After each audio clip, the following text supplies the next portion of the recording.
everybody, welcome to Script Garage. Today I'm going to be your host because Derek is out of town for a few days, and my going to town rig has a ton of issues that... Welcome back to the shop. The lights flicker, metal echoes through the building, and another forgotten machine waits for a second chance. This is where miracles happen, or where everything can fall apart. Because behind every restoration, every roaring comeback, and every mile driven on blind faith, there's a truth most people never see. On the surface, it looked like another normal day, another build, another rescue, another chance to turn rust into redemption. But beneath the sound of grinding steel, beneath the laughter in the videos, beneath the engines roaring back to life, something darker was quietly taking shape. Something that would test the creator, the family, and the very foundation that kept all of this alive. The fans thought they knew the full story. A man with tools, a camera, and endless determination. A channel built on grit, humor, and the promise that no car is ever too far gone. But they didn't know about the sacrifices that piled up behind closed doors. They didn't see the moments that nearly broke him. They didn't see the pressure, the exhaustion, and the silent storms brewing just out of frame. This is the part of the journey nobody expected. The part where success becomes a burden, where loyalty gets tested, where family becomes the anchor or the breaking point. Stay with us, because what you're about to hear reveals a chapter that changed everything. Before the chaos, before the pressure, before the world began to watch every upload, there was just one man, his toolbox, and a deep-rooted belief that forgotten cars deserve a second life. He wasn't born into fame. He wasn't chasing views or sponsors. He was chasing memories, chasing passion, chasing the rush of hearing an engine fire up after decades of silence.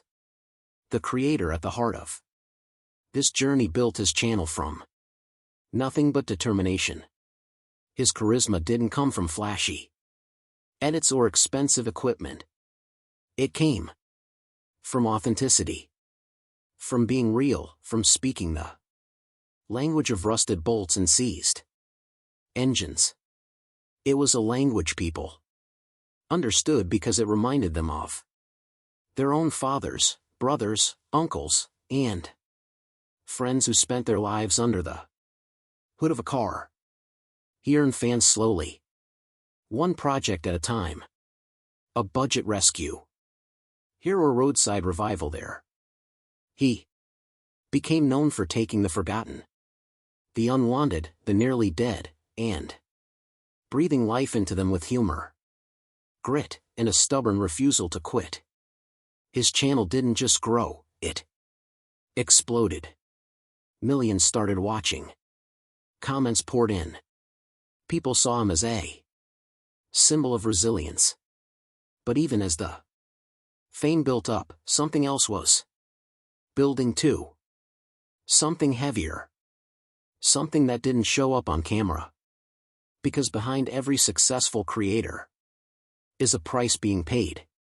One that viewers rarely notice until it's too late.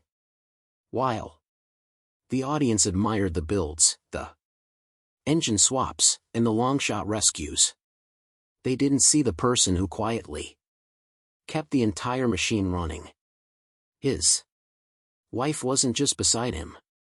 She was the force that steadied the chaos.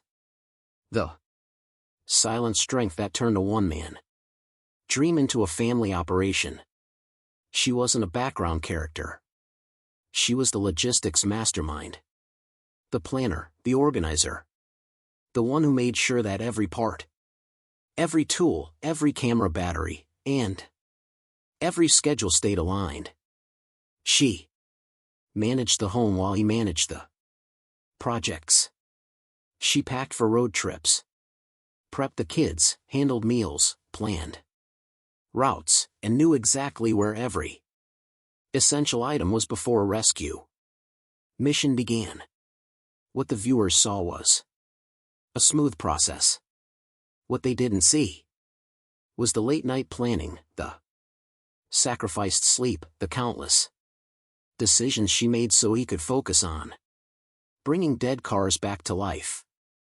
She balanced family with business, pressure with patience, and dreams with reality. Without her, the videos would have been chaotic, the builds unplanned, and the entire channel far more difficult to operate. Their partnership extended far deeper than marriage. Every success he celebrated, she had a hand in it. Every risky decision he took, she steadied him. She wasn't just a partner in life. She was a partner in the craft, quietly shaping the direction of the channel, offering input on builds, and handling the invisible work that kept the system running. And yet, all of this happened behind the scenes. The audience saw her in glimpses, but they didn't realize the weight she carried. They didn't see how vital she was until the day she stepped back. That moment, small on the surface, became the turning point that shifted everything. Because when the person holding the structure steps away, everything begins to shake. It didn't happen overnight. There wasn't a single moment where everything collapsed. But there was a moment where things stopped feeling balanced. When she stepped back, even for a short time, the absence was felt immediately. Workloads doubled. Schedules slipped. Small delays turned into big obstacles. Tasks that used to be handled off camera were suddenly piling up on his shoulders. What looked like a simple shift from the outside was actually a foundational change. And for a creator already operating at full capacity, the strain became almost impossible to hide. Content slowed. Deadlines piled up. The energy on camera shifted, not drastically, but enough for longtime viewers to feel something was different. The family warmth had to find the channel started to thin out. The projects grew heavier, more stressful, more emotionally taxing. This was the beginning of the quiet slide. The moment where cracks formed, cracks that weren't obvious yet, but would soon widen. Because every great journey has a turning point. This was his. Long before the move, before the fame, before the exhaustion, his story began on farmland. Somewhere between the peaceful stretches of North Dakota, Minnesota, and Wisconsin. A place where machines weren't hobbies. They were lifelines. Tractors breaking down in the middle of harvest wasn't an inconvenience. It was an emergency. If something stopped working, you fixed it. No excuses. He grew up surrounded by engines, tools, and the smell of diesel. He learned early how to solve problems with his hands, how to take something broken and give it another chance.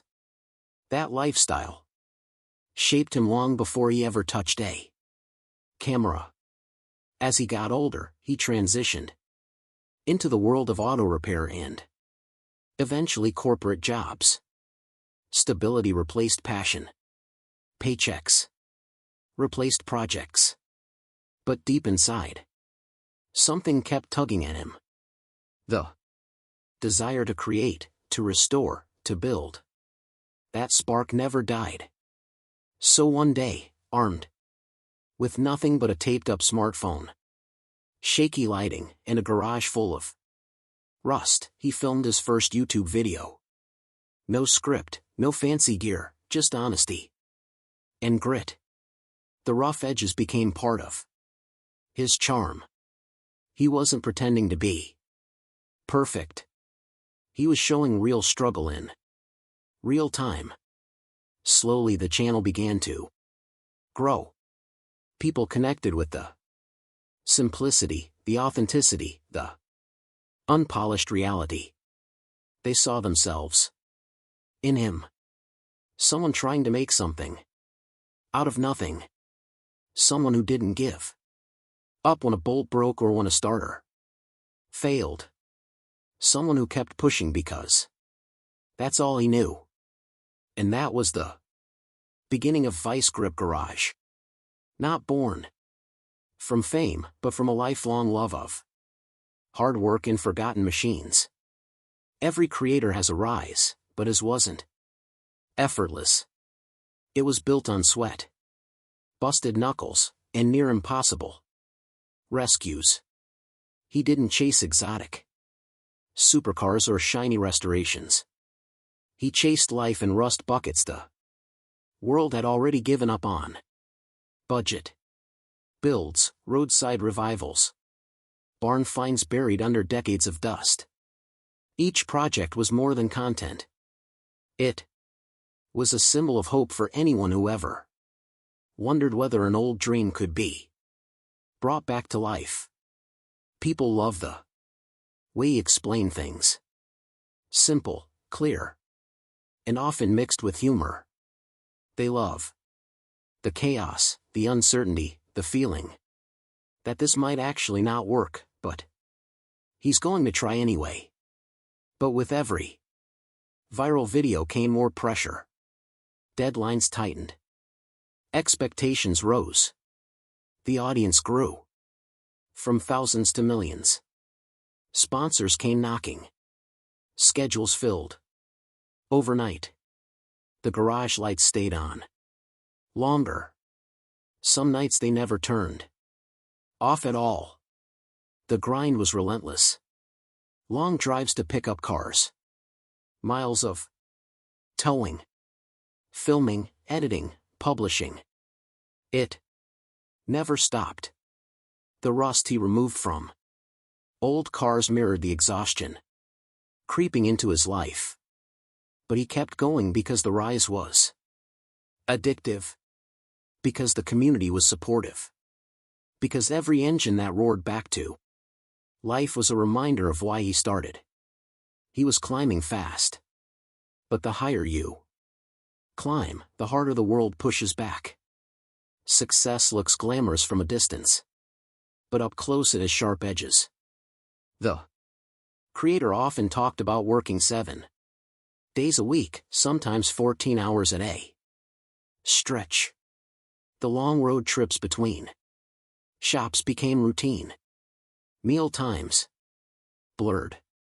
Family moments slipped away in the rush to keep the channel alive. Before YouTube, he had stability. Predictable work hours, time to breathe. But when he chose to chase his dream, he stepped into a world where missing one video could mean losing thousands of viewers. He had no safety net, only the drive to keep going. One of his most symbolic builds, the never give up shovel, mirrored his own life. Torn, tired, scarred, but unstoppable. The car gained legendary status among fans. But what most didn't realize was that every hour spent fixing that shovel was an hour taken from his family. The burden grew quietly. There were days he questioned everything. Nights where the shop lights felt too bright, too loud. Yet he pushed through because he felt responsible. Responsible for the audience, for the builds, for the brand. For the dream he and his family started together. The engines roared, but inside He was running out of fuel. Something had to change. The winters in Minnesota and Wisconsin were brutal, unforgivingly cold to the point that filming became impossible for months. Frozen bolts, icy shop floors, biting winds that cut through gloves. 3 to 4 months of productivity disappeared every year. 4. A creator, depending on consistent uploads, this was unsustainable. So, the family made a life-altering decision. Move to Tennessee. It wasn't just an escape from the cold. It was a strategic move to protect the channel's future. Tennessee promised warmer weather, year-long filming opportunities, and a chance to breathe. A chance to reset. The financial benefits were impossible to ignore, too. No state income tax meant more stability for a growing business. And with car shows, events, and collaborations scattered across the southern states, travel time would shrink drastically. For the kids, it meant open fields, sunshine, a chance to explore without being trapped indoors by weeks of snow. For the family, it meant a fresh start. For the channel, it meant survival. But moving wasn't just packing boxes. It meant leaving behind friends, routines, memories, familiarity. It meant stepping into the unknown, hoping the leap would pay off. The new garage symbolized opportunity, but also vulnerability. Change can be exciting, but it can also expose hidden flaws. Little did they know a new stone was waiting for them. One that would test the limits of both machine and man. The moment that pushed him to the edge didn't come from fame, family, or finances. It came from a car, a 1979 Fox body Mustang. On paper, it seemed like just another build, another rescue mission. But the timing couldn't have been worse. Deadlines were shrinking. Pressure was rising. The weather turned brutal. Even in Tennessee, winter had a bite that year. The cold seeped into the tools, the metal, and the bones. Every bowl felt frozen. Every step felt heavier. The project dragged on longer than expected. Filming became exhausting. The Mustang became a constant reminder of everything he was struggling with. Fatigue, burnout, emotional strain. The kind of weight that doesn't show up in footage, but crushes you behind the scenes. He pushed through the freezing air, through the tight deadlines,